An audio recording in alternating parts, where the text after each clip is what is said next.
নমস্কার, SK academy YouTube চ্যানেলে সবাইকে স্বাগত। প্রত্যেক দিনের মতো আজও একটি নতুন ক্লাস নিয়ে চলে এসেছি তোমাদের সাথে। আজকে ক্লাস নাম্বার 55। এই ক্লাসগুলি তোমাদের আপকামিং এক্সামের জন্য খুবই গুরুত্বপূর্ণ। ক্লাসের প্রত্যেকটি কোশ্চেন বাছাই করা এবং কমনযোগ্য। তোমরা অবশ্যই ক্লাসটি প্রথম থেকে শেষ পর্যন্ত মন দিয়ে দেখো। এখান থেকে তোমরা জিকে কোশ্চেন কমন পাচ্ছই। চলো আজকের ক্লাসের প্রথম কোশ্চেন আমরা দেখি। 1 নম্বর কোশ্চেন, কুষাণ সম্রাট কনিষ্কের রাজধানী কোথায় অবস্থিত ছিল? অপশানগুলো দেখব আমরা। অপশান এতে আছে Kannauj, B Purushpur, C Magadh, D Pataliputra. সঠিক উত্তর কুষাণ সম্রাট কনিষ্কের রাজধানী অপশান বি পুরুষপুরে। কনিষ্ক গান্ধার শিল্পশৈলের সাথে যুক্ত। তার সিংহাসন আহরণকালে স্মরণীয় রাখার জন্য 78 খ্রিস্টাব্দ থেকে শকাব্দের প্রচলন হয়। পরে কোশ্চেন দেখো, 2 নম্বর কোশ্চেন, নাগনন্দা, রত্নাবলী, প্রিয়দর্শিকা প্রভৃতি গ্রন্থ কোন সম্রাট রচনা করেন? অপশান এতে আছে Harshavardhan, B Umavati, C Patanjali, D Varahamihira. সঠিক উত্তর নাগনন্দা, রত্নাবলী, প্রিয়দর্শিকা এই গ্রন্থগুলি রচনা করেন অপশান এ হর্ষবর্ধন। অপশান বিতে দেখো উমাপতি, এনার লেখা উল্লেখযোগ্য গ্রন্থ হল চন্দ্রচূড়। পতঞ্জলি, অপশান সিতে দেখো পতঞ্জলি, এনার লেখা গ্রন্থ হল মহাভাষ্য। এবং ডিতে দেখো বরাহমিহির, এনার লেখা গ্রন্থ হল বৃহৎ সংহিতা। এগুলো একটু মাথায় রাখবে। আজকে ক্লাসে 3 নম্বর কোশ্চেন দেখো, নিম্নোক্ত কোন বড়লাটকে ভারতের রেলপথ নির্মাণের পথিকৃৎ বলা হয়? অপশান এতে আছে Lord Mayo, B Cornwallis, C Lord Curzon, D Lord Dalhousie. সঠিক উত্তর অপশান ডি লর্ড ডালহৌসিকে ভারতের রেলপথ নির্মাণের পথিকৃৎ বলা হয়। 1853 খ্রিস্টাব্দে 16ই এপ্রিল মুম্বাই থেকে প্রথম রেলপথের যাত্রা শুরু হয়। লর্ড ডালহৌসি হলেন ভারতীয় রেলপথের জনক। রেলপথ গড়ে তোলা হয় ভারতের শিল্প ও বাণিজ্যের অগ্রগতির জন্য। পরের কোশ্চেন 4 নম্বর কোশ্চেন দেখো, জাতীয় কংগ্রেসের প্রতিষ্ঠাতা কে? অপশানগুলো দেখব আমরা। অপশান এতে আছে Lord Mayo, B Gandhiji, C Octavian Hume, D Umeshchandra Bandyopadhyay. সঠিক উত্তর জাতীয় কংগ্রেসের প্রতিষ্ঠাতা হলেন অপশান সি অক্টাভিয়ান হিউম। তিনি ছিলেন ব্রিটিশ রাজকর্মচারী। মাথায় রাখবে অক্টাভিয়ান হিউমের জীবন কাহিনী লেখেন ওয়েডার বান। আচ্ছা, অপশান ডিতে দেখো উমেশচন্দ্র বন্দ্যোপাধ্যায় 1885 সালে 28শে ডিসেম্বর জাতীয় কংগ্রেসের প্রথম অধিবেশনের সভাপতি ছিলেন উমেশচন্দ্র বন্দ্যোপাধ্যায়। 5 নম্বর কোশ্চেন দেখো, পিটের ভারত শাসন আইন কত সালে পাস হয়? অর্থাৎ পিটস ইন্ডিয়ান অ্যাক্ট কত সালে পাস হয়েছিল? অপশান এতে আছে 1748, বি 1784, সি 1884, ডি 1848। সঠিক উত্তর পিটের ভারত শাসন আইন অর্থাৎ পিটস ইন্ডিয়ান অ্যাক্ট পাস হয়েছিল অপশান বি 1784 খ্রিস্টাব্দে। পরের কোশ্চেন 6 নম্বর কোশ্চেন দেখো, নিম্নলিখিত কোন সম্রাট বাংলার আকবর নামে পরিচিত ছিলেন? অপশান এতে আছে Barkat Shah, B Humayun Shah, C Ilyas Shah, D Hussain Shah. সঠিক উত্তর অপশান ডি হুসেন শাহকে বাংলার আকবর বলা হতো।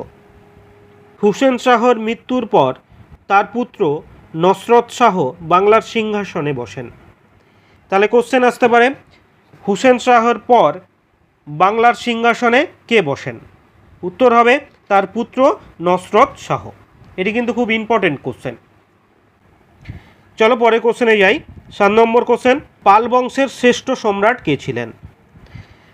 অপশানগুলো দেখব আমরা। অপশান এতে আছে নরসিংহ বর্মন, বি তৃতীয় গোবিন্দ, সি দ্বিতীয় পুলকেশী, ডি প্রথম রাজরাজ।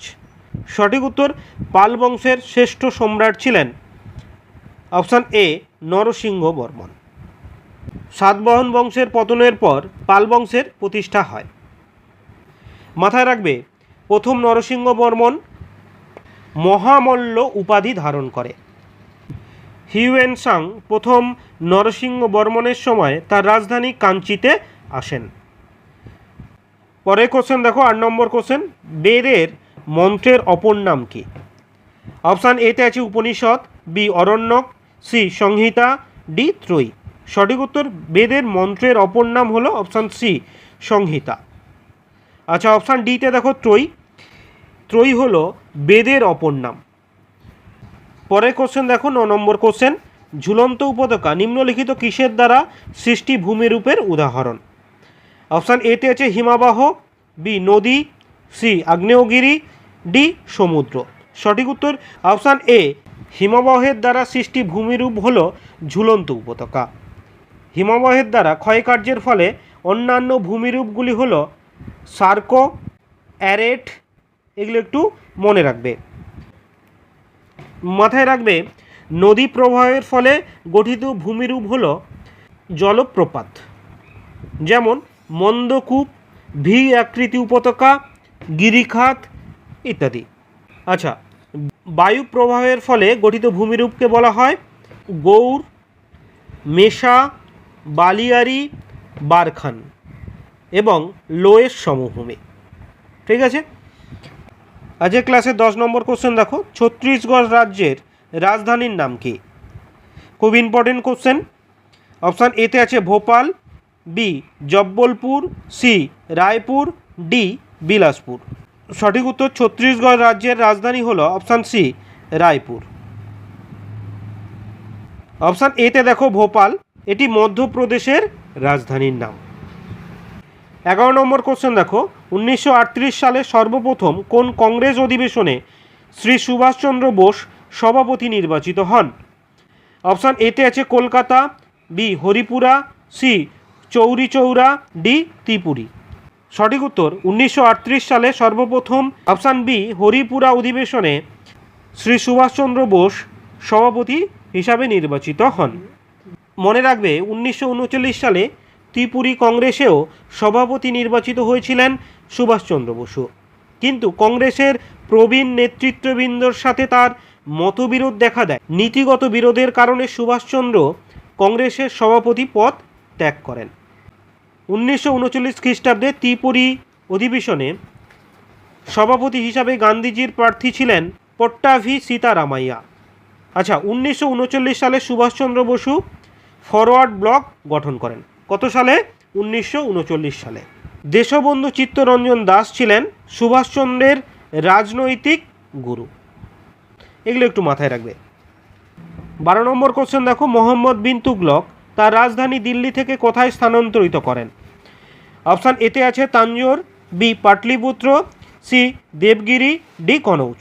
সঠিক উত্তর মোহাম্মদ বিন তুগলক তার রাজধানী দিল্লি থেকে অপশান সি দেবগিরিতে স্থানান্তরিত করেছিলেন। আজকে ক্লাসে 13 নম্বর কোশ্চেন দেখো, বেলে পাথর কোন ধরনের শিলার উদাহরণ? অপশান এতে আছে ভূগর্ভস্থ শিলা, বি আগ্নেয় শিলা, সি পাললিক শিলা, ডি রূপান্তরিত শিলা। সঠিক উত্তর বেলে পাথর অপশান সি পাললিক শিলার উদাহরণ। আচ্ছা, অপশান বিতে দেখো আগ্নেয় শিলা। আগ্নেয় শিলার একটি উদাহরণ হলো ব্যাসল্ট। পরে কোশ্চেন দেখো 14 নম্বর কোশ্চেন, হেমাটাইট কোন খনিজ পদার্থের একটি ধরনের নাম? অপশান এতে আছে আকরিক লোহা, বি তামা, সি কয়লা, ডি বক্সাইট। সঠিক উত্তর হেমাটাইট অপশান এ আকরিক লোহার একটি ধরনের নাম। 15 নম্বর কোশ্চেন দেখো, খুব important question, national stock of exchange কোথায় অবস্থিত? অপশান এতে আছে Chennai, B New Delhi, C Kolkata, D Mumbai. সঠিক উত্তর ন্যাশনাল স্টক এক্সচেঞ্জ অবস্থিত অপশান ডি মুম্বাইতে। এটি 1992 সালে প্রতিষ্ঠিত হয়। মাথায় রাখবে বোম্বে স্টক এক্সচেঞ্জ কোথায় অবস্থিত? এটি মুম্বাইয়ের দালাল স্ট্রিটে অবস্থিত। এটি 1875 সালে প্রতিষ্ঠিত হয়। 16 নম্বর কোশ্চেন দেখো, ইম্পেরিয়াল ব্যাঙ্ক অফ ইন্ডিয়া এর বর্তমান নাম কি? অপশান এতে আছে reserve bank of India, C united bank of India, C state bank of India, D central bank of India. সঠিক উত্তর ইম্পেরিয়াল ব্যাঙ্ক অফ ইন্ডিয়ার বর্তমান নাম option C state bank of India. একটু জেনে নাও 1921 সালে 3টি presidency bank, 1 bank of Bengal, 2 bank of Bombay, 3 bank of Madras একত্রিত হয়ে ইম্পেরিয়াল ব্যাঙ্ক অফ ইন্ডিয়া প্রতিষ্ঠা হয়। এটির 1955 সালে স্টেট ব্যাঙ্ক অফ ইন্ডিয়া নাম হয়। এই স্টেট ব্যাঙ্ক অফ ইন্ডিয়ার সদর দপ্তর হলো মুম্বাই। এখান থেকে কিন্তু কোশ্চেন আসতে পারে। 17 নম্বর কোশ্চেন দেখো, নিচের কোনটি প্রত্যক্ষ কর নয়? অপশান এতে আছে কর্পোরেশন কর, বি আয়কর, সি সম্পত্তি কর, ডি বিনোদন কর। সঠিক উত্তর অপশান ডি বিনোদন কর প্রত্যক্ষ কর নয়। মাথায় রাখবে জিএসটিও কিন্তু প্রত্যক্ষ কর নয়। চলো পরে কোশ্চেন দেখি। 18 নম্বর কোশ্চেন, কাতারে অনুষ্ঠিত ফিফা বিশ্বকাপে কোন দেশ জয়ী হয়? অপশান এতে আছে Spain, B Croatia, C Argentina, D Brazil. সঠিক উত্তর কাতারে অনুষ্ঠিত বিশ্বকাপে অপশান সি আর্জেন্টিনা জয়ী হয়। পরে কোশ্চেন দেখো 19 নম্বর কোশ্চেন, চুনা পাথরের রূপান্তরিত শিলার নাম কি? অপশান এতে আছে marble, B graphite, C gneiss, D slate. সঠিক উত্তর চুনা পাথরের রূপান্তরিত শিলার নাম হলো অপশান এ মার্বেল। অপশান বিতে দেখো গ্রাফাইট, এটি কয়লার রূপান্তরিত রূপ। অপশান সিতে দেখো নাইস, এটি গ্রানাইট শিলার রূপান্তরিত রূপ। আজ ক্লাসের শেষ কোশ্চেন দেখো 20 নম্বর কোশ্চেন, নিচের কোনটি তড়িৎ বিশ্লেষক পদার্থ? অপশানগুলো দেখবো আমরা। অপশান এতে আছে লবণের দ্রবণ, বি চিনির দ্রবণ, সি গ্লিসারিন, ডি কেরোসিন। সঠিক উত্তর অপশান এ লবণের দ্রবণ হলো তড়িৎ বিশ্লেষক পদার্থ। আজকে আমরা হুবাহু কমনযোগ্য বাছাই করা 20টি মিক্সড জিকে প্রশ্ন উত্তর নিয়ে আলোচনা করলাম। ক্লাসটি ভালো লেগে থাকে তবে অবশ্যই একটি লাইক করো। আবারও দেখা হবে পরের ভিডিওতে এমনই ইম্পর্টেন্ট কিছু জিকে প্রশ্ন উত্তর নিয়ে। ততক্ষণ ভালো থেকো, ভালো করে পড়াশুনো করো। Thank you.